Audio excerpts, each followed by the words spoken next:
Equator पे जो है जी की वैल्यू कम होती है और पोल पे जी की वैल्यू ज्यादा होती है, ठीक है। उसके बाद एक जो यूनिवर्सल लॉ ऑफ ग्रेविटेशन है उसमें जो कैपिटल जी की जो वैल्यू होती है, ठीक है, वो उसको कैवेंडिश नाम के साइंटिस्ट ने जो है उसको कैलकुलेट करने की कोशिश करी थी। उन्होंने क्या किया था कि एक वायर ले लिया, ठीक है। उस वायर में क्या किया, एक रॉड के हेल्प से दो मासेस को क्या किया उन्होंने, एक हैवी मास और एक लाइट मास, इसको बांध दिया, ठीक है, रॉड में, और उसको वायर से जो है हैंग कर दिया। और उन्होंने देखा कि इसके ऊपर जो है क्या हो रहा है, फोर्स लग रहा है, इक्वल एंड अपोजिट फोर्सेस लग रहे हैं, ठीक है।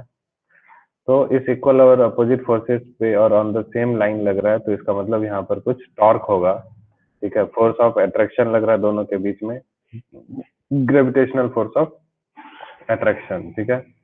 तो ये फोर्स है और इसकी वजह से उसमें क्या होगा, और डिस्टेंस भी है उसका एक्सिस ऑफ रोटेशन के अबाउट। तो फोर्स और डिस्टेंस की वजह से यहाँ पर टॉर्क लग रहा है, और टॉर्क की वजह से यह जो है रोटेट करना चाहेगा, ये जो बॉल का जो सिस्टम है पूरा, ये जो दोनों सिस्टम है, ये क्या होगा, अपना पोजीशन को चेंज करेगा, रोटेट होगा। जैसे ही रोटेट करेगा तो इसके अंदर में वायर जो है वो ट्विस्ट होगा।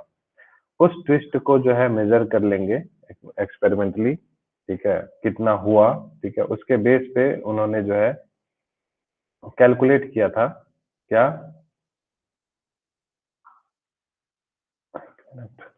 कैपिटल जी की जो वैल्यू थी, ठीक है। तो उन्होंने कैवेंडिश एक्सपेरिमेंट में ग्रेविटेशनल कांस्टेंट की वैल्यू को कैलकुलेट करने के लिए ये एक्सपेरिमेंट उन्होंने सेटअप किया था, ठीक है। ये स्कीमेटिक डायग्राम है।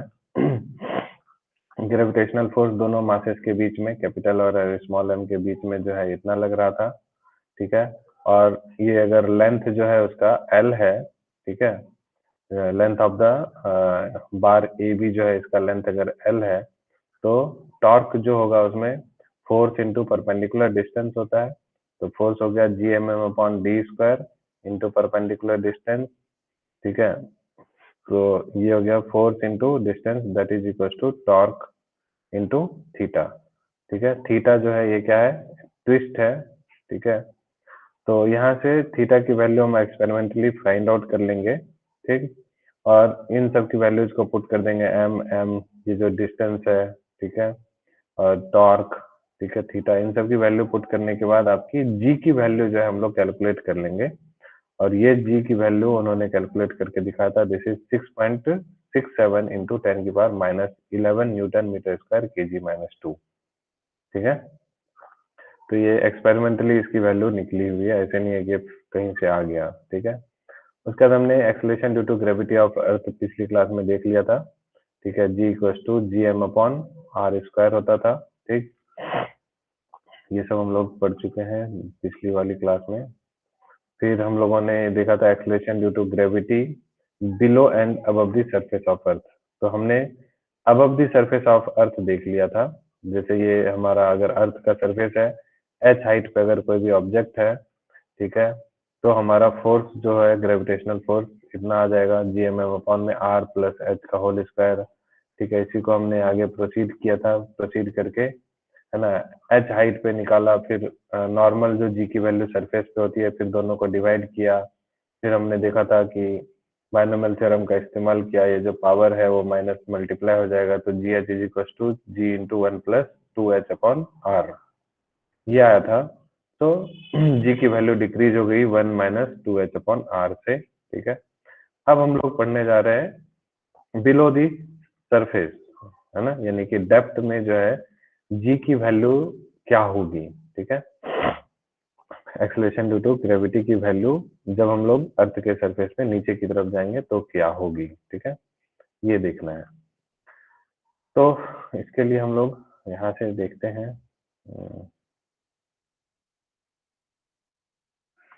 उसको देखने से पहले एक और चीज है, थोड़ा सा शेल थ्योरम करके आता है, ठीक है। ये कहता है, शेल जानते हैं आप लोग क्या होता है शेल? जैसे एक स्फेयर है, उसमें उसका अगर हम लोग एक पोर्शन को कट कर लेंगे तो एक शेल बन जाएगा, ठीक है। So a uniform spherical shell attracts a particle outside the shell as if all the shell mass was concentrated at the shell center. अगर इस पूरे शेल का जो टोटल मास है अगर उसके सेंटर पे अगर है कंसंट्रेटेड, तब ये जो है किसी भी इस शेल के बाहर अगर कोई भी पार्टिकल होगा तब वो उसको अट्रैक्ट करेगा। तो इसको हम लोग शेल थ्योरम बोलते हैं कि किसी भी शेल का अगर टोटल मास उसके सेंटर पे अगर लाई कर रहा है, कंसंट्रेट कर रहा है, तब वो बाहर में कोई भी अगर ऑब्जेक्ट है तो उसको वो अट्रैक्ट करेगा। दूसरी चीज, for any particle located inside the shell, ठीक है। अगर मान लीजिए आउटसाइड नहीं होके कोई पार्टिकल अगर शेल के अंदर में है, इस वाले एम्प्टी स्पेस में, so the net gravitational force between the particle and the shell is 0। यानी कि अंदर में अगर कोई भी है, शेल के अंदर में कोई पार्टिकल है, तो टोटल ग्रेविटेशनल फील्ड फोर्स 0 होगा। आउटसाइड में है तो उसको अट्रैक्ट करेगा, ठीक है। तो कल हम लोगों ने ये टॉपिक देख लिया था, variation of acceleration due to gravity with altitude. आज हम लोग देख रहे हैं विथ डेप्थ, ठीक है। तो डेप्थ में हम लोग जब ये देखिए इसका अर्थ का जो सरफेस है, टोटल जो रेडियस है वो r है, हम लोग क्या करते हैं डी डेप्थ पे नीचे जाते हैं, ठीक है। अर्थ के सरफेस से डी डेप्थ नीचे जाते हैं। तो अब जो हमारा जो ये नीचे जो सरफेस है वो क्या है, मतलब जो उसका रेडियस बना वो क्या हो जाएगा, r माइनस डी बन जाएगा। अब ये वाला जो पोर्शन दिख रहा है आपको, इसका पोर्शन का रेडियस हो जाएगा r माइनस डी, ठीक है। और देखिए आप ये जो बाहर वाला है ये पोर्शन इसका क्या बन गया, शेल बन गया, ठीक है। तो अब अभी हमने शेल थ्योरम में देखा था कि शेल के अंदर में फोर्स ऑफ अट्रैक्शन जो होगा वो 0 होगा, आउटसाइड वाले को ये अट्रैक्ट करेगा, ठीक है। चलिए इसमें हम लोगों को क्या है एक्चुअली कि यहाँ पर डेंसिटी का कॉन्सेप्ट यूज करना पड़ेगा, बिकॉज यहाँ पर यूनिफॉर्म डेंसिटी होती है अर्थ की, हम लोग ये एज्यूम करके चल रहे हैं। और ऊपर जैसे जा रहा था तो वहां पर उसकी जरूरत नहीं पड़ रही थी, यहाँ पर अभी जरूरत पड़ेगी। तो जो टोटल मास ऑफ अर्थ है, क्योंकि हम लोग डी डेप्थ पे जब आएंगे तो हम लोग जो है कुछ वॉल्यूम और मास जो है कम हो जाएगा अर्थ का, इस जगह आएंगे तो मास इसका इसके रिस्पेक्ट में कम हो जाएगा। तो इसलिए हम लोग मास वेरी करेगा, क्योंकि आप देखिए एक्सलेशन ड्यू टू ग्रेविटी में g into M upon R square है, capital G into capital M. तो जब नीचे आएंगे तो मास ऑफ अर्थ डिक्रीज हो जाएगा, इसलिए हम लोग मास निकालने जा रहे हैं। So mass is equal to 4/3 pi r cube into rho, क्योंकि मास जो होता है वॉल्यूम इंटू डेंसिटी होती है, और वॉल्यूम होता है 4 स्फीयर है तो 4/3 pi r cube into density rho. और इसकी वैल्यू हम लोग यहाँ पर पुट कर देते हैं, g इंटू एम की जगह पे, m की जगह 4/3 पाई आर क्यूब रो किया, तो g acceleration due to gravity की वैल्यू इतनी आ गई, ठीक है। अब फिर हम लोग क्या करते हैं, यही चीज डी डेप्थ के लिए निकाल लेते हैं, ठीक है। यानी कि r माइनस डी जब होगा तो उस समय में हम लोग निकालेंगे। तो मास अब हमारा कितना हो जाएगा, 4/3 pi into r minus D का होल क्यूब इंटू रो हो जाएगा। फिर यहाँ पर पुट करेंगे और नीचे में भी r माइनस डी का स्क्वायर हो जाएगा। तो आप देखिएगा r माइनस डी का होल स्क्वायर से वो क्यूब वाला कट जाएगा, एक r माइनस डी बचेगा। तो सॉल्व करने से acceleration due to gravity at depth D जो है वो हो जाएगा 4/3 पाई जी, r की जगह बस r माइनस डी हो जाएगा, ठीक है, सॉल्व करने से। अब फिर इस दोनों इक्वेशन को 3 और 2 इक्वेशन को क्या करें, डिवाइड कर देंगे। डिवाइड की जैसे ही करेंगे आप देखिए सारी चीजें सेम है, 4/3 पाई जी रो सब कांस्टेंट कट जाएगा, मतलब कांस्टेंट नहीं है, सब कट जाएंगे, सिर्फ बचेगा r minus D upon R, ठीक है। अब ये r दोनों में, जो डिनोमिनेटर में r है दोनों में डिवाइड होगा, r r कैंसिल हो जाएगा, ठीक है। तो 1 बचेगा, 1 minus D by R. So acceleration due to gravity at depth d is equal to हो गया g into 1 minus D upon R. यहाँ तक समझ में आ रहा है सबको या नहीं आ रहा है, बोलिए। हाइट की वजह से हाइट की वजह से G H is equal to G into 1 minus 2h upon R था, और डेप्थ की वजह से क्या होगा, 1 minus D upon R times होगा, ठीक है। तो इससे आप ये समझ सकते हैं कि जी की वैल्यू जब ऊपर जा रहा था, ठीक है, वो 2 टाइम्स हो रहा है, और जी की वैल्यू जब नीचे जा रहा है तो कम हो रहा है, ठीक है। तो ऊपर जो है घटने का रेट ट्वाइस है नीचे घटने का रेट से, ठीक है। जी की वैल्यू जैसे नीचे जा रहे हैं तो जितना डिस्टेंस हम लोग, अगर मान लीजिए सपोज 5 किलोमीटर आए, जो जी की वैल्यू मिली, अगर ऊपर जाएंगे तो 10 किलोमीटर जाना पड़ेगा तब वही जी की वैल्यू मिलेगी। ठीक है, समझ रहे हैं ना, क्योंकि यहाँ पर 2h/r था। ठीक, ये किसी को दिक्कत है तो इसमें पूछिए। ये डेप्थ की वजह से ये फॉर्मूला आ गया हमारा जीडी का। कोई कंफ्यूजन है तो बोलिए आप लोग। सबको समझ में आ गया यहाँ तक? Yes sir. ओके। तो इसके बेस पे ये एचएल अरोड़ा में एक दो क्वेश्चन दिए हुए हैं, बाकी सारी बुक में दिए हुए हैं। आप लोग जो है इस टॉपिक पे, ये जो डेप्थ और हाइट है, इसके ऊपर में ढेर सारे क्वेश्चंस करिए जहां भी आपको मिलता है। दूसरी बात की, आप लोगों को मैंने 203 क्वेश्चन पूरे वॉल्यूम 1 पे असर्शन रीजन टाइप का क्वेश्चन आप लोगों को दिया है। ठीक है, गूगल क्लासरूम पे अपलोड किया है। आप लोग उसको सॉल्व कीजिए जितना जल्दी हो सकता है, 1 से 2 दिन में। ठीक है, क्योंकि असर्शन रीजन आपके बोर्ड में भी आएगा, फाइनल में भी आएगा, सारे एग्जाम्स में आएगा। 4 मार्क्स का क्वेश्चन होता है, जिसके लिए आपका पूरे चैप्टर का कॉन्सेप्ट क्लियर होना चाहिए। तो इसलिए मैंने आपको प्रैक्टिस के लिए दिया है कि आपने अभी रिसेंटली हाफ ईयरली एग्जाम भी दिया है, तो आप लोगों का पूरा रिवाइज किया हुआ है, तो सारा चैप्टर सब चीज दिमाग में सेट होगा, तो डायरेक्टली आपके आपसे क्वेश्चंस हो जाएंगे। ठीक है, उसका आप अपने नोटबुक में लिखिए, क्वेश्चंस का लॉजिक लिखिए, आंसर लिखिए कि कैसे, क्यों सही है, कौन सा गलत है, क्यों कौन सा सही है, और जो डाउट होता है उसको पूछ लीजिए, डिस्कस कर लेंगे हम लोग। ठीक है, तो इसके इस टॉपिक पे भी क्वेश्चंस करना है आपको ज्यादा से ज्यादा। एक एग्जांपल है, देखिए, how much below the surface of the earth does the acceleration due to gravity become 1% of its value at the earth surface. ठीक है, यानी जी की वैल्यू बोल रहा है कि 1% हो गया। ठीक है, अर्थ सरफेस पे जितनी वैल्यू थी उसका 1% जी की वैल्यू हो गया जब वो डेप्थ में जा रहा है। ठीक है, तो उसके लिए उसको कितना नीचे जाना पड़ेगा अर्थ के सरफेस से। ठीक है, तो वही चीज निकालना है यहाँ पे। तो हम लोग अभी फॉर्मूला देखे, G D equal to G into 1 - d/r है। तो जी डी की वैल्यू कितनी हो गई है, g/100, यानी 1% मतलब 1/100 कर देंगे, और जी से जी यहाँ कैंसिल आउट हो जाएगा। ठीक है, तो यहाँ से क्या हो गया, d/r की वैल्यू हो जाएगी 1 - 1/100, 99/100। ठीक है, यानी कि 99/100 टाइम्स रेडियस ऑफ अर्थ अगर हम लोग जाएंगे, तो यानी 99% ही चले गए सीधा, तो 6336 किलोमीटर नीचे जब हम लोग अर्थ के सरफेस के नीचे जाएंगे, तो जी की वैल्यू 1% ही वहां पर सिर्फ रह जाएगी। ठीक है, यानी 100 टाइम्स जी की वैल्यू कम होने के लिए उसको 99% अर्थ के अंदर जाना पड़ेगा। और हम जानते हैं बिल्कुल, अगर अर्थ के सेंटर पे चले गए, ठीक है, तो आप ध्यान से देखिए, अगर अर्थ के सेंटर पे गए तो डेप्थ कितने के बराबर हो जाएगा, डी जो है वो आर के बराबर हो जाएगा। ठीक है, आर और आर कैंसिल आउट हो जाएगा, बच जाएगा 1। तो 1 - 1 क्या हो जाएगा, 0। तो यानी कि at the depth of the अर्थ जो मतलब at the centre of the अर्थ जो है, जी की वैल्यू क्या हो जाएगी, 0 हो जाएगी। ठीक है, अब इसी तरह से एक ऊपर जाने वाला भी एक क्वेश्चन कर लेते हैं। ठीक है, ये बोल रहा है कि at what height above the earth surface the value of G is same in both mine. ठीक है, is same as in a mine 80 kilometre deep. अच्छा, ऊपर और नीचे दोनों को रिलेट करने वाला क्वेश्चन है। ठीक है, कह रहे कि अगर हम लोग 80 किलोमीटर डीप गए हैं, ठीक है, 80 किलोमीटर माइन के अंदर में डीप गए हैं, तो ऊपर हम लोग जो है जब जाएंगे, ठीक है, तो हम लोगों को कितना हाइट जाना पड़ेगा। अभी हमने देखा था कि जी की जो वैल्यू ऊपर जाने में जो होती है, जी की रेट डबल होती है। ठीक है, मीन्स जितना आपको कि अर्थ के अंदर जाना पड़ेगा उसका मतलब ऊपर में रेट डबल है, सॉरी, ऊपर में रेट डबल है। इसका मतलब है कि ऊपर में अगर आप 5 किलोमीटर गए, ठीक है, तो नीचे आपको 10 किलोमीटर जाना पड़ेगा। रेट डबल है, ना कि हाइट डबल जाना पड़ेगा। अभी मैंने शायद उल्टा बोला था।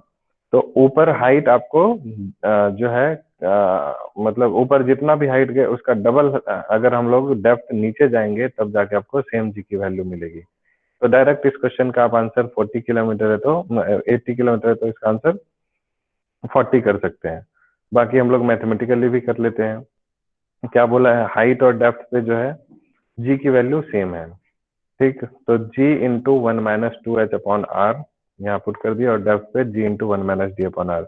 जी और जी कैंसिल आउट हो गया, फिर 1 minus two h upon R, 1 minus D upon R, 1 और 1 कैंसिल आउट हो जाएगा, 2h upon R is equal to d upon are.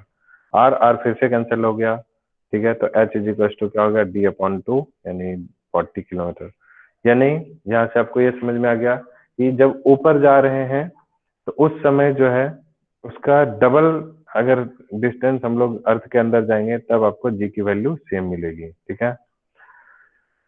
Next, इसके बाद अच्छा एक और क्वेश्चन जो है हम लोग का रह गया है थोड़ा, उसके ऊपर भी क्योंकि हम देंगे आपको क्वेश्चंस असाइनमेंट में, तो उसको भी एनसीईआरटी का है वो, उसको थोड़ा डिस्कस कर लेते हैं पहले, ठीक है। फोर्स निकालने के लिए एग्जाम्पल नंबर 8.2, ठीक है। ये सुपरपोजिशन प्रिंसिपल ऑफ फोर्स अगर हम लोग को फाइंड करना है तो ये काफी इंपॉर्टेंट भी है, 3 मार्क्स का डायरेक्टली ये क्वेश्चन पेपर में आ जाता है। कह रहा है कि 3 equal masses of m kg each are fixed at the vertices of an equilateral triangle ABC. So what is the force acting on the mass 2m placed at the centroid of the triangle, and what is the force if the mass of the vertex A is doubled? ठीक है, distance आपको दे दिया है सबका 1 metre. ये देखिए एक triangle है, कैसा ट्रायंगल, इक्विलैटरल ट्रायंगल है। इक्विलैटरल ट्रायंगल में के तीनों वर्टिसेस पे जो है मास दे दिया है m, ठीक है। और क्या बोला है, इसके सेंटर पे यानी कि सेंट्राइड पे जो है मास 2m दे दिया है, ठीक। ये आपका क्वेश्चन है और इसमें बोल रहा है कि आपको फाइंड क्या करना है कि इस जो 2m मास है सेंटर पे, इस पे टोटल कितना फोर्स लगेगा, ठीक है। तो आप देखिए अभी हम लोगों ने कल वाली क्लास में पढ़ा था कि जो टोटल जो फोर्स होगा that is the sum of forces due to each particle. तो इसके ऊपर में इस वाले पार्टिकल की वजह से भी फोर्स लगेगा, इस वाले पार्टिकल की वजह से भी फोर्स लगेगा और इस पार्टिकल की भी वजह से फोर्स लगेगा। तो पहले हम लोग क्या करते हैं, इसको हम लोग ले लेते हैं F1, ठीक है, और इसकी वजह से हो जाएगा F2, ठीक है, और इसकी वजह से हो जाएगा F3, इसकी वजह से F3। तो तीनों की वजह से इंडिविजुअल फोर्सेस निकाल के और उन सब का जो है फैक्टर सम कर देंगे और फिर इससे हमारा टोटल फोर्स निकल जाएगा, ठीक है, समझ गए। चलिए देखिए, अगर आप छोटे बच्चों की तरह अगर दिमाग लगाएंगे तो पूरा कैलकुलेशन करना पड़ेगा। अगर आप, है ना, मास्टर माइंड अप्लाई करेंगे तो आप सीधा यहाँ से बोल सकते हैं कि ये वेक्टर की बात हो रही है, तीनों मासेस इक्वल है, तो क्या होगा, इस वाले फोर्स, इस वाले की वजह से जो अट्रैक्टिव फोर्स होगा, ठीक है, यहाँ पर ऐसे होगा, इसकी वजह से ऐसे होगा, और इन दोनों का रिजल्टेंट ऐसे होगा, और इस दोनों की वजह से फोर्स ऐसे होगा, ठीक है। तो एक फोर्स लग रहा है ऐसे और इस फोर्स लग रहा है ऐसे, दोनों इक्वल एंड अपोजिट होंगे, कैंसिल आउट कर देंगे, खत्म हो गया। अब इक्वल एंड अपोजिट कैसे होगा, क्योंकि इस दोनों के बीच का जो ये एंगल है, ये एंगल कितना होगा, क्योंकि ये 60 डिग्री है तो ये पूरा एंगल कितना होगा, 120 डिग्री होगा, ठीक है। तो 120 डिग्री जब एंगल होता है तो आप देखिए F1 का स्क्वायर प्लस F2 का स्क्वायर, दोनों फोर्स इक्वल है ना, क्योंकि मासेस इक्वल है, ठीक है। F2 का square 2 into F1 into F2, और कॉस 180 डिग्री 120 डिग्री होता है माइनस कितना, हाफ, तो 2 कैंसिल हो गया, F1 F2 दोनों बराबर है तो F स्क्वायर हो गया, ठीक है। तो ये हो गया 2F square minus 2F square, कितना हो गया, 0, ठीक है। क्या गलत किया, सॉरी, हाँ गलती हो गई यहाँ पे, F square plus F square ये है माइनस एफ स्क्वायर, ठीक है। ये क्योंकि यहाँ से देखिए ये एफ इंटू एफ जो है, ये 2 तो कैंसिल आउट हो गया ना, तो एक माइनस एफ स्क्वायर एक plus F square cancel out हो जाएगा, सिर्फ कितना बचेगा, एफ के बराबर बचेगा, ठीक है, अंडर रूट जब करेंगे। तो ये हो गया एफ इधर और ये एक एफ इधर, ये दोनों इक्वल एंड अपोजिट हैं, तो सीधी सी बात है 0 फोर्स आएगा टोटल नेट फोर्स, ठीक है। ये तो हो गया कि हमने वेक्टर से ही सीधा इसको सॉल्व कर दिया, चैप्टर 4 में जो हम लोग पढ़े थे। और हम लोग बस थोड़ा सा, जैसे ही आप हायर क्लास में जाएंगे सब चीज सिंपल हो जाता है, आपको सीधा दिखाई देता है कि सिमेट्रिकल बॉडी है, सब कुछ सिमेट्री है, और सेंटर पे मास पूछ रहा है, सेंटर पे फोर्स पूछ रहा है, 0 होगा, दैट्स इट। 12th क्लास में जाएंगे तो ये सब चीज आप ओरली बता सकते हैं, तब तक में इतनी प्रैक्टिस हो जाती है कि, ठीक है। बट अभी हम लोग इसको बेसिक तरीके से सॉल्व करते हैं, ठीक है, जैसे एनसीईआरटी ने किया है। तो पहले हम लोग क्या करते हैं, इसको फोर्स F1 निकालते हैं, ठीक है। तो force on G due to A, तो FGA। तो फॉर्मूला क्या है, G है ना, capital G into 2m into M, mass into mass, divided by distance कितना दे रखा है, ये वाला डिस्टेंस 1 दे रखा है, ये तीनों ही डिस्टेंस, तो डिवाइडेड बाय 1 का स्क्वायर। और डायरेक्शन हम लोग बात करेंगे, तो ये कौन सा है, जे कैप है, जे कैप हो गया। अब आती है बात force on G due to B, इसकी वजह से अगर हम लोग को फोर्स निकालना है, ठीक है, तो इसकी वजह से जब फोर्स निकालना है तो देखिए उसको हम लोग कैलकुलेशन कैसे करेंगे। तो फोर्स ऑफ अट्रैक्शन कैसे लग रहा होगा, इस तरह से, फोर्स ऑन ये 2m के ऊपर में, इसकी वजह से तो ये इसको अट्रैक्ट कर रहा होगा इस डायरेक्शन में। तो ये फोर्स है, इसका दो कंपोनेंट होगा, एक वर्टिकल कंपोनेंट, एक हॉरिजॉन्टल कंपोनेंट, ठीक है। अब बात करते हैं कि ये एंगल कितना होगा, ठीक है, समझ गए। तो ये जो टोटल एंगल है, ठीक है, ये कितना होगा आपको, 120 डिग्री होगा। तो ठीक है, यहाँ पर ये कितना है, 60 है, तो ये पूरा एंगल जो है वो 120 होगा। तो ये वाला एंगल कितना हो गया, 60 हो गया, और ये भी एंगल कितना हो गया, 60 हो गया, ठीक है। और ये 60 है, तो ये वाला एंगल कितना हो जाएगा, 30 डिग्री, ठीक है, समझ गए बात, क्योंकि ये पूरा 90 है, तो ये 30 डिग्री हो गया, ठीक। तो एफ, ये अगर इधर की तरफ एफ है, तो ये वाला कितना हो जाएगा, एफ कॉस 30, ठीक है। और ये वाला जो है, ये हो जाएगा एफ साइन 30। आई बात समझ में सबको, ठीक है। तो अब इसके ऊपर जो हो गया force, G into M into 2m upon में आर स्क्वायर, और डायरेक्ट मतलब कि जो वेक्टर क्वांटिटी होगी इधर की तरफ होगी माइनस एफ कॉस 30, ठीक है, इधर की तरफ माइनस एफ कॉस 30 आई कैप, ठीक है। एफ तो है नहीं, ठीक है, फोर्स तो ये है हम लोग को, क्योंकि फोर्स तो लेना नहीं हमको, सिर्फ जो डिस्टेंस का डायरेक्शन लेना है। तो ये है आपको डिस्टेंस कितना, 1, तो 1 इंटू कॉस 30 आई कैप, और माइनस में, और इधर ये वाला हो गया 1 इंटू कॉस साइन 30 जे कैप, माइनस में, ठीक है। आई बात समझ में सबको, कि फिर से समझाना है ये, हाँ, आ गई सर। आ गई, ठीक है। अब फिर जब हम लोग इसकी बात कर रहे हैं, थर्ड वाले की, force on G due to C, ठीक है, ये जी जो है वो एक्सलेशन ड्यू टू वो यूनिवर्सल ग्रेविटेशनल कांस्टेंट नहीं है, जी जो है इसका सेंटर है, जिसको जी से डिनोट किया है, ठीक है। तो अब यहाँ देखिए force on G due to C, तो क्या होगा, m into 2m, product of masses upon में डिस्टेंस का स्क्वायर, और फिर जो यहाँ पर r12 कैप जो होता है, यानी कि डिस्टेंस का जो यूनिट वेक्टर होता है वो निकालना है बस, ठीक है। तो अब देखिए यहाँ पर ये है आपका 1, और इसके लिए आपको, ये तो 1 है, लेकिन हम लोग का जो है इसको जो डायरेक्शन होगा वो हम लोग को दोनों लेना पड़ेगा, क्योंकि ये एंगल अभी हमने देखा 30 डिग्री है। तो इधर की तरफ कितना हो गया, कॉस 30 है, तो कॉस 30, और इधर की तरफ साइन 30, ठीक है। तो कॉस 30 आई कैप माइनस साइन 30 जे कैप, कॉस 30 आई कैप माइनस साइन 30 जे कैप, ठीक है।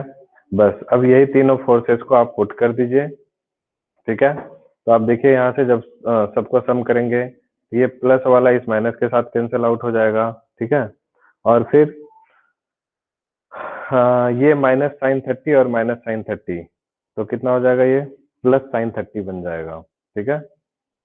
सॉरी, प्लस साइन 30 बोल रहा हूँ, माइनस साइन 30 हो गया आपको माइनस j/2, ठीक है, क्योंकि साइन 30 1/2 होता है, और ये माइनस साइन 30 हो गया माइनस फिर से j/2, ठीक है।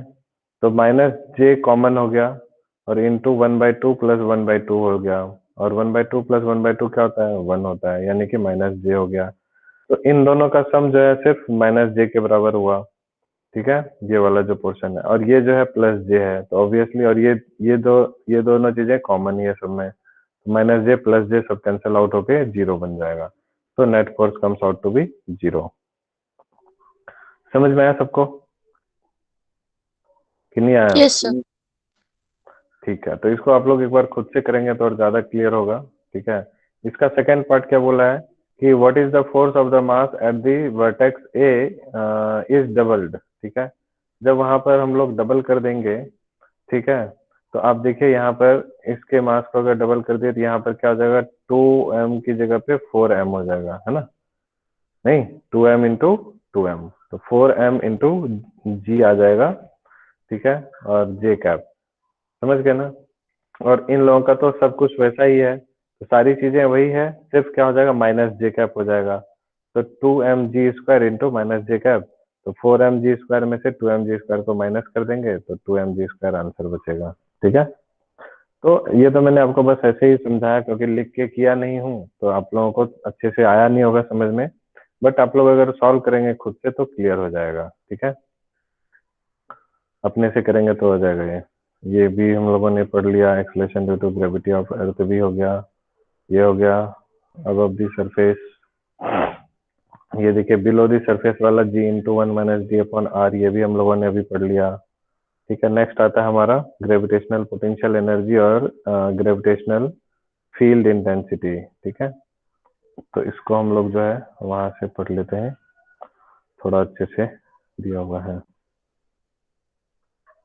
पहले हम लोग देखते हैं ग्रेविटेशनल पोटेंशियल एनर्जी, नहीं पहले इंटेंसिटी ऑफ ग्रेविटेशनल फील्ड, ठीक है। इस टॉपिक को पहले पढ़ते हैं क्योंकि एनसीईआरटी में सब जो है बहुत शॉर्टकट में दिया हुआ है। तो इंटेंसिटी ऑफ ग्रेविटेशनल फील्ड क्या है, तो ये क्या होता है कि किसी भी प्लेस पे, किसी भी जगह पर, है ना, यूनिट मास के द्वारा कितना फोर्स एक्सपीरियंस किया जा रहा है, ठीक है, उसी को हम लोग इंटेंसिटी ऑफ ग्रेविटेशनल फील्ड बोलते हैं, ठीक है। तो gravitational field intensity at any point is defined as the gravitational force experienced by a unit mass placed at that point, ठीक है। उस पॉइंट पर यूनिट मास के द्वारा जितना फोर्स एक्सपीरियंस किया जाएगा उसी को ग्रेविटेशनल फील्ड बोलते हैं, ठीक है। सपोज ये फिगर में देखिए, इस फिगर में एक मास कैपिटल एम है, दूसरा स्मॉल एम है, ठीक है। इस पॉइंट पी पर जो इसके इससे आर डिस्टेंस पे है, हम लोग इस पी पॉइंट पर देख लेते हैं कि कितना टोटल फोर्स लग रहा है, और फिर उसमें इस मास से डिवाइड कर देंगे, यानी कि फोर्स पर यूनिट मास से डिवाइड कर देंगे तो फील्ड निकल जाएगा। तो हम लोग Newton universal law of gravitation लगाएंगे तो यहाँ पर फोर्स जो हो जाएगा जी इंटू एम अपॉन में r² होगा। और अगर हम लोग इंटेंसिटी की बात करते हैं, अभी हमने देखा था that force per unit mass, तो इस फोर्स में मास से डिवाइड कर देंगे तो स्मॉल एम कैंसिल आउट हो जाएगा, सिर्फ बचेगा intensity equal to gm upon r², ठीक है। समझ आया सबको या नहीं आया, बोलिए, कोई दिक्कत इसमें। इंटेंसिटी, ग्रेविटेशनल फील्ड इंटेंसिटी का मतलब है कि the amount of force experienced per unit mass at any point, बस। तो फोर्स निकाला, उसमें मास से डिवाइड कर दिया, फोर्स पर यूनिट मास हो गया, वो इंटेंसिटी है। ठीक है या नहीं है, कोई दिक्कत किसी को यहाँ तक में है तो बोलिए। Any problem anyone? नो, ठीक है। So intensity of gravitational field, है ना, is it a scalar quantity और vector quantity? Gravitational field intensity is scalar quantity or vector quantity? Vector. Vector quantity. Why it should be vector quantity? Because this Direction and is magnitude. because the formula is, the definition contains force per unit mass, and force is a vector quantity. Therefore, force per unit mass is a vector quantity. Therefore, intensity is a vector quantity. ठीक है। अगर आप लोग ध्यान से देख रहे होंगे तो ये फॉर्मूला आपको जाना पहचाना लग रहा होगा, किसी और चीज का भी होता है ये फॉर्मूला, मालूम है किसका होता है? हम्म, किस चीज का होता है? आज ही पढ़े हम लोग, नहीं बता सकते कोई भी? जय माता दी। तो एक्सलेशन ड्यू टू ग्रेविटी का फॉर्मूला क्या होता है? G small g equal to gm upon r² ही तो होता है, Yes, sir. ठीक है। तो एक्सलेशन ड्यू टू ग्रेविटी का फॉर्मूला और ये फॉर्मूला दोनों सेम होता है, बट डेफिनेशन जो है दोनों की अलग अलग है, ठीक है, समझ गए ना। तो इसका जो एसआई यूनिट है, ये फोर्स पर यूनिट मास, ये होगा न्यूटन पर केजी, और उसका जो एसआई यूनिट होता है मीटर पर सेकंड स्क्वायर। आप न्यूटन पर केजी करके देखेंगे, ये भी आपको मीटर पर सेकंड स्क्वायर के बराबर आएगा, ठीक है। ये चीज को ध्यान में रखना है कि ये जो है फॉर्मूला इसका एक्सलेशन ड्यू टू ग्रेविटी के ही बराबर होता है, बट डेफिनेशन अलग अलग है, इसलिए एसआई यूनिट भी अलग अलग है। जैसे हम लोग टॉर्क और वर्क डन में हम लोगों ने आपको बताया था, ठीक है। So the next topic is gravitational potential energy, ठीक है। So gravitational potential energy of an object is equal to the amount of work done in bringing that object from infinity to any point, ठीक है। जैसे हम लोग potential energy पढ़ते थे, है ना, इलेक्ट्रिक पोटेंशियल पढ़ते थे 10th में, कि अमाउंट ऑफ, है ना, work done in bringing unit positive charge from infinity to any point is called electric potential. तो उसी तरह से यहाँ पर ग्रेविटेशनल पोटेंशियल एनर्जी है, क्या कहता है कि किसी भी एक ऑब्जेक्ट को, है ना, इन्फिनिटी से किसी पॉइंट पर लाने में, यानी कि किसी जगह पर ऑब्जेक्ट को लाने में इन्फिनिटी से किसी पॉइंट पर, यानी कि ग्रेविटेशनल फील्ड में लाने में जितना अमाउंट ऑफ एनर्जी चाहिए होता है उसको हम लोग ग्रेविटेशनल पोटेंशियल एनर्जी बोलते हैं, ठीक है, समझ गए। तो सपोज हम लोग मान लेते हैं कि कोई एक ऑब्जेक्ट है जो, है ना, एच हाइट पे रखा हुआ है, अर्थ के सरफेस पे एच हाइट पे रखा हुआ है, ठीक है। और उस एच हाइट को हम मान लेते हैं, जो टोटल उसका डिस्टेंस हो जाएगा सेंटर से, वो कितना हो जाएगा, R E, radius of earth plus में एच, उसको हमने स्मॉल आर डिस्टेंस मान लिया, ठीक है। So if at any instant the object is at point A, यानी कि it is at x distance away from the center of Earth, then the force acting on the object is gmm upon r x square, ठीक है। मतलब हम लोगों को करना क्या है कि किसी भी ऑब्जेक्ट को क्या करना है कि इन्फिनिटी से r डिस्टेंस पे, सेंटर से r डिस्टेंस पे लेके आना है, ठीक है, स्मॉल r डिस्टेंस, ठीक है, जो h हाइट पे है। तो उसकी कितनी पोटेंशियल एनर्जी होगी वो हम लोगों को कैलकुलेट करना है, ठीक है। तो अगर यहाँ पर कि अगर मान लेते हैं हम कोई एक ऑब्जेक्ट है जो x डिस्टेंस पे है अभी, और उसी ऑब्जेक्ट को x डिस्टेंस से r डिस्टेंस पे लेके चलेंगे, ठीक है। तो देखिए कैसे है, तो उसका फोर्स हम लोग निकाल लेते हैं, तो ग्रेविटेशनल फोर्स हो जाएगा जीएमएम अपॉन एक्स स्क्वायर। अब इस ऑब्जेक्ट को क्या करते हैं, x डिस्टेंस से, है ना, dx डिस्टेंस तक लेके जाते हैं, ठीक है। चलिए इसको थोड़ा मैं आपको फिगर पिक्चराइज करके थोड़ा समझाता हूँ, ठीक है।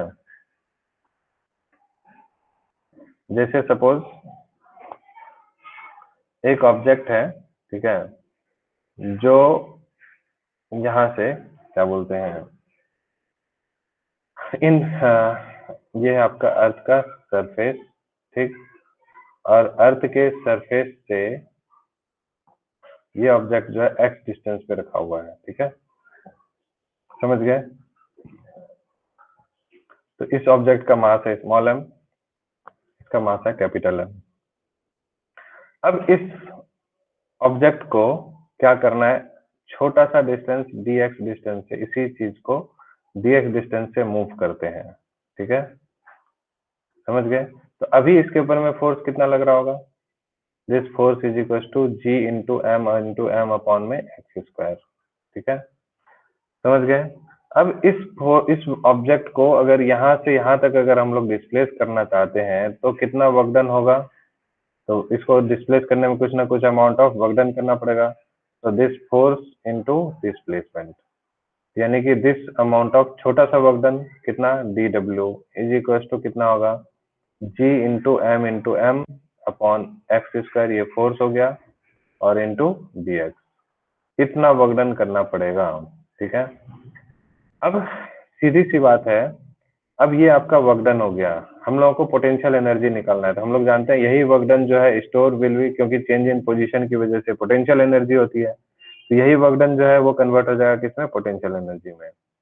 तो हम लोग इसी वर्क डन को इंटीग्रेट कर देंगे तो टोटल वर्क डन निकल जाएगा, ठीक है, कहाँ से कहाँ तक, G M M upon x square into d upon में x square into d x. ठीक है, ये जो है वर्क डन का इंटीग्रेशन करना है। तो कहाँ से कहाँ तक करना पड़ेगा इंटीग्रेशन? तो स्टार्ट कहाँ से कर रहे हैं? इन्फिनिटी से। ये जो x है वो कहाँ से होगा? स्टार्ट कर रहा है x इन्फिनिटी से, और फाइनली लाना कहाँ है? r डिस्टेंस पे, है ना? तो ये r डिस्टेंस पे लाना है। तो ये जो x वेरी कर रहा है इन्फिनिटी से लेके r तक वेरी कर रहा है। आई बात समझ में सबको कि नहीं आ रही है? अरे बात समझ में आ रही है या नहीं आ रही है? आ रही है सर। ठीक है, तो g इंटू m बाहर कांस्टेंट हो गया, और अपॉन में एक्स स्क्वायर है तो ऊपर जाएगा तो क्या बन जाएगा? एक्स की पावर -2 इंटू डी एक्स। और ये कहाँ से कहाँ तक? इन्फिनिटी से लेके r तक। ठीक है, समझ गए? तो अब देखिए इसको सॉल्व करेंगे अगर हम लोग, तो ये हो गया g अपॉन, है ना? अपॉन तो कुछ नहीं है। अब इसका एक्स की पावर -2 का इंटीग्रेशन क्या होता है बताइए? 2x एक्स की पावर, कुछ भी बोले जा रहे हो तुम लोग। इंटीग्रेशन डिफरेंशिएशन कितनी बार मैंने बोला है पढ़ने के लिए। एक्स की पावर n का इंटीग्रेशन क्या बोला है? क्या होता है? What is? पावर बोले। अपॉन 1। कौन बोल रहा है? आवाज ही नहीं आ रही, आप मत बोलिए।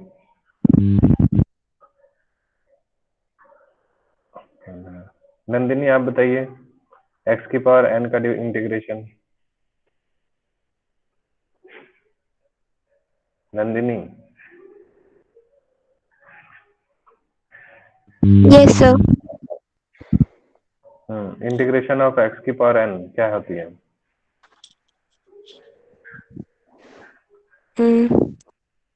nx upon x minus 1। आप लोग एकदम बिल्कुल पढ़ाई ही नहीं कर रहे हैं। nx sir upon x n power plus n 1। Upon 1+1।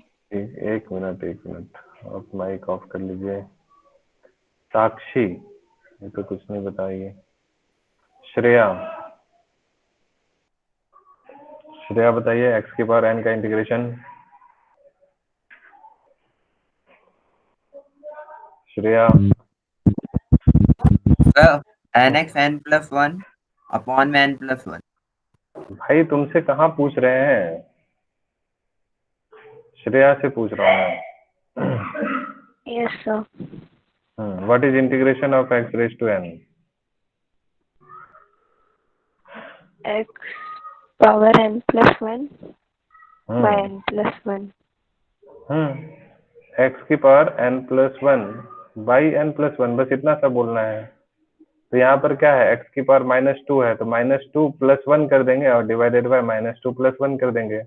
तो -2 + 1 कितना होता है? -1 होता है, और डिवाइडेड बाय -2 + 1 कितना होता है? -1 होता है। ठीक है, तो ये जो -1 है यहाँ आ जाएगा माइनस ऊपर -g इंटू m, और x की पावर -1 यानी कि इतना हो गया 1/x हो गया।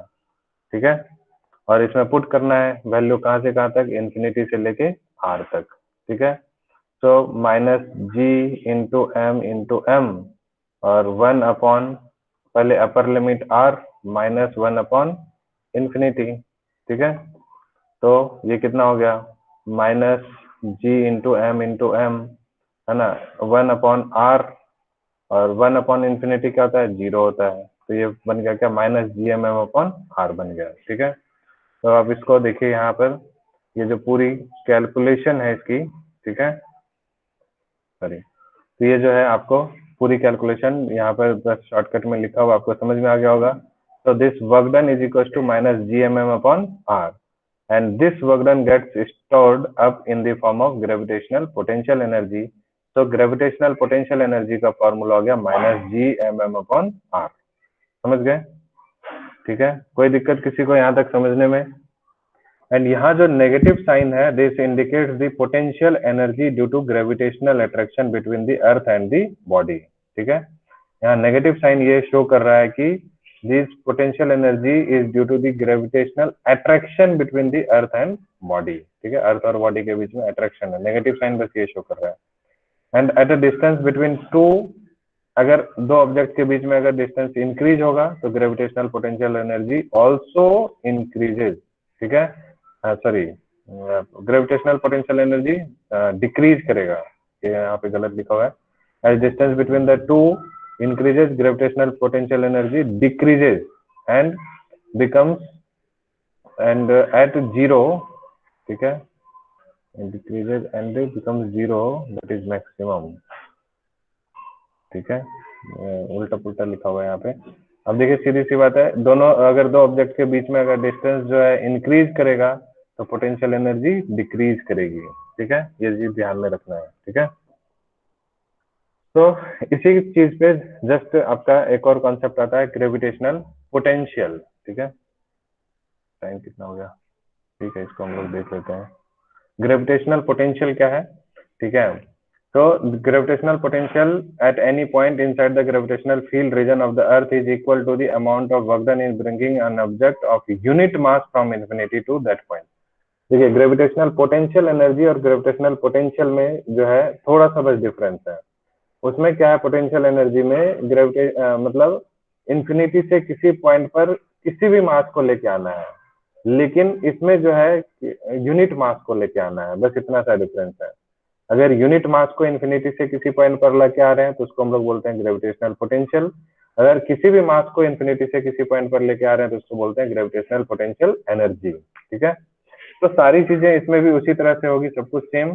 पहले हम लोग ग्रेविटेशनल पोटेंशियल एनर्जी निकाल लेंगे -gmm/r और उसमें मास से डिवाइड कर देंगे, तो एक मास कैंसिल आउट हो जाएगा, सिर्फ बच जाएगा -gm/r, ठीक है। तो ग्रेविटेशनल पोटेंशियल का जो फॉर्मूला हो जाएगा दिस इज -gm/r हो जाएगा, ठीक है, समझ गए। जो पोटेंशियल एनर्जी था उसी में बस मास से डिवाइड कर देंगे, सारी चीजें एज इट इज आएंगी, मास से डिवाइड कर देंगे, स्मॉल m कैंसिल आउट हो जाएगा, तो -gm/r हो जाएगा। और इसको हम लोग v से डिनोट करते हैं, ग्रेविटेशनल पोटेंशियल को किससे डिनोट करते हैं, v से, एनर्जी को u से डिनोट करते हैं, ठीक है। बस इतना सा डिफरेंस है, इसमें भी माइनस साइन वही चीज शो करेगा, ठीक है। इसके बाद आ जाता है आपका इसके वेलोसिटी, उसको हम लोग जो है नेक्स्ट क्लास में देख लेंगे, ठीक है, समझ गए। उसको हम लोग अगली क्लास में देखते हैं, आज इतना ही रखते हैं, आप लोग जा सकते हैं अभी, ठीक है।